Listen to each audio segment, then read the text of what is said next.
It's been a busy week in East Rutherford. A new era begins, and that is where Kim Jones joins us from this morning with more on Daniel Jones' debut as the Giants starter. Hello, Kim.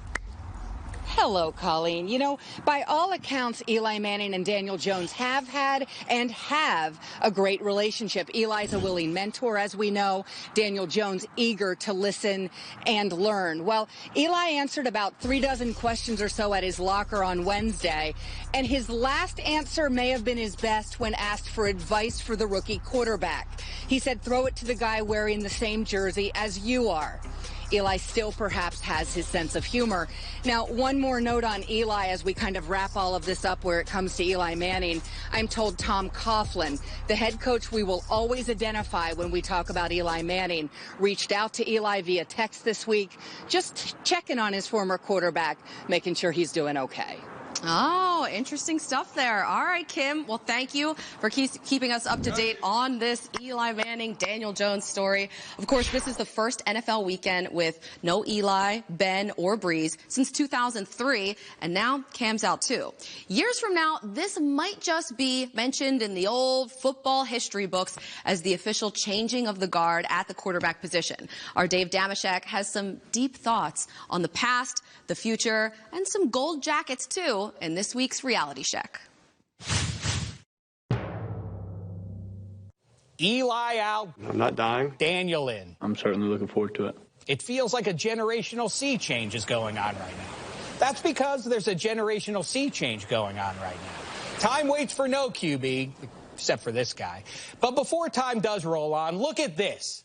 Crazy. A century's worth of NFL QBing and three guys drafted a few minutes apart 16 years ago now stand back to back to back in career touchdowns and passing yards. And by the by, they're 6th, 7th, and 8th all time. And I guess it's fitting the trio happens to be flanked by John Elway and Dan Marino, two-thirds of the iconic 1983 QB trio that also includes Jim Kelly. Talk about a bunch of egos. People still genuflect to that 83 class, and for good reason. Gold is precious because it's rare, as are QB classes with as many as 3 gold-jacketed QBs. Generational, as in once in a generation. It's humbling, and I'm proud to be part of the special club, guys. So it's fair and fun to debate whether the '04 trio is as good as the '83 trio. No-brainer! No-brainer! But right now, there are a couple larger things we need to consider. First, with your permission, Oprah, congratulations to those '04 guys, because you're getting a gold jacket, you're getting a gold jacket, and you're getting a gold jacket. Oh, we're in, but we got a ticket, baby. Yeah, all 3. Guys, you're part of history. I understand the cynicism around Eli. Look at this. NFL researcher Sudsy Siddell has provided me with this stack of anti-Eli black-letter facts. And, yeah, they're kind of damn, but I don't care. He beat Tom Brady twice. Our football nation owes him a debt of gratitude. And I thought it was the best idea, so I went with it. And besides, there's no compelling case against Eli so long as that bust of Bob Greasy is in Canton. The quarterback should be happy with the team performance and not with individual performances. Bottom line, Eli's going to the Hall whether you like it or not. I just got to sit and wait and see what happens. You see, chicks may dig the long ball, but Hall of Fame voters dig longevity. Frankly, a little too much in some cases. But the best ability is availability. It's how you wind up with unassailable career stats that render nuance moot. Ben, Eli, and Phil have all outlasted Luck and Romo and Tebow and Sanchez and Johnny Football. And who knows right now about Cam and that Ballyhoo .6 class with VY and Jay Cutler and Matt Leinart.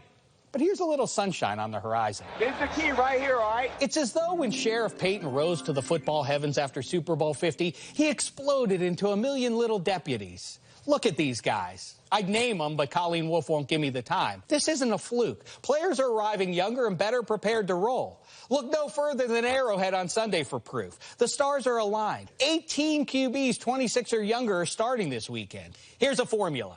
Youth QB camps plus pro offenses in high school plus throwing every down in college equals this. If your NFL team doesn't have a good QB right now, don't worry. It will in 5 minutes. Footnote, Tom Brady will be there to beat them all. Let's keep it going. Be good for all of us. Get real. Some things never change.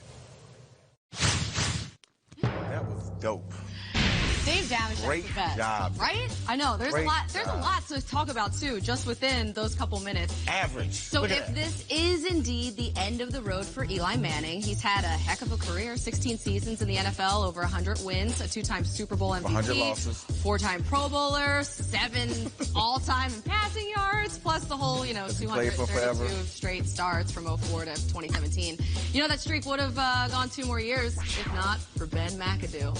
But we asked you guys. Ben was trying to win some games, man. So is he a He Hall of wanted to Famer? start Eli. Eli said, I'm not starting under these circumstances if you're going to play Geno Smith in the second half. I don't know. 56% of you say Eli Manning should be a Hall of Famer. Which he's going to need a higher percentage to actually get into the Hall of Fame, right, Tom? Is that how it works? Is that how we're voting him in now? Is on Twitter? Yeah. That's someday, brother. Yes. Someday. That's true. Gardner Minshew then is already in camp. So what do you think? Valid point? So look, he'll probably get in. I agree with Damashek. He sounds so disappointed while you're saying well, I'm like that because to me, the quarterback position should be about winning games too, right? Eli Manning, you look at his numbers, he doesn't have the greatest resume when you just talk about the numbers and the actual on the field stuff. He got hot 2 times at at the perfect time during some playoffs, and they won the Super Bowl. But he had a great run game, and he had a defense. When you win a Super Bowl, it's about a team. And for whatever reason, we say, Eli Manning won those Super Bowls. That's not the case, guys. He had a lot of help. He was on great teams. There's not many people, and we talk about this all the time, there's not many quarterbacks walking this planet that can win you a Super Bowl with their arm. Tom Brady being one of them, right? We've seen Drew Brees do it, okay? I don't think Eli Manning is one of those quarterbacks. Yeah, I would probably take Eli Manning if it was a championship moment for one moment in a game. But to have Eli Manning for a season, I wouldn't take him. I would counter that by saying part of his strength, if you're going to put the whole team and say, well, it should be about quarterback wins, but then say the whole team was responsible.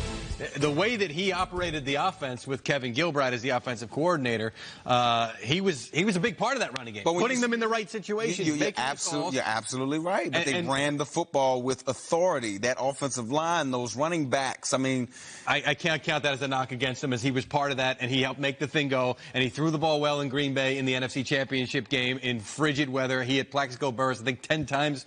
They had double-digit receptions that day. The game in San Francisco. Because he was one-on-one because they had to stop the run, but go ahead. Yeah. When he was getting pummeled the entire game, and he's calling timeout, and the pads are hanging out, and the helmet's up hanging off of his head, and somehow even survived that game. We see 32 quarterbacks right now today fight every single play to stay up and throw the football. So should they all go to the Hall of Fame too? I don't know how else to say that those were big performances in big moments. Do the wins matter or not? I think that's the fundamental thing here, because you can look at the overall win-loss record and argue, well, that doesn't make him a Hall of Famer. Well, if you're winning 4 games to win those 2 Super Bowls, there's only a handful of teams in NFL history that have gone on the road, won 3 games, and then won a Super Bowl. Does that transcend the value of the overall resume? Giants never won another playoff game in any other seasons. They ran through the playoffs twice, won 8 games. And Eli Manning was on all those other teams, 15 years, 8 playoff so wins. If he had gotten, I'm just saying, if he was a Hall of Famer, you would think he would have pulled them up at some point and been the reason why they're there. Did Russell Wilson get credit for the Super Bowl? Strong run game, good defense. I don't think he does get credit enough. Oh, you are. I'm just being honest. I was in that locker room. I was in that locker room, guys. I know you It was led by the defense in a beast mode. And that So Super is there Bowl, an asterisk on that on his Hall of Fame resume? it's gonna say he won a Super Bowl. But what we're gonna talk about Russell is they went back to the playoffs. They did win games because of who he is and what he does on the field. That has never happened after Eli won those Super Bowls. Under your criteria, we got to go take some busts out of the Hall of Fame, okay? I'm just saying, man. If you beat Tom Brady and the Patriots in the Super Bowl, get into Canton. That's all I'm saying. Like, you deserve a gold jacket. Twice. Well, if he had gotten 8 playoff wins in 8 years, if he'd spread them out, would that have been any better? I'm just saying, man. 4 and 4 to get 2 titles. I'm just saying, better You than give him the blame for the losses, you have to give him credit for the wins. Yeah. There you go. You know he's going in anyway. Yeah, hey, he's gonna get in. He's getting in. Not the first year, but he'll get in. Just not if I was a voter. Kirk Cousins, he's been really frustrating for fantasy team owners, and Adam Rank, well, he's banging the table to keep him in your lineup. Bang the table. Why? And the Cowboys getting some fresh legs this weekend. Jeezy has some inside Get off the phone, Jeezy. On how this is how I get the inside. He doesn't have the insight yet, but give him 3 minutes. Yeah, Okay. I'm working on it. So they're going to get better? Oh, yeah. Good Morning Football Weekend is brought to you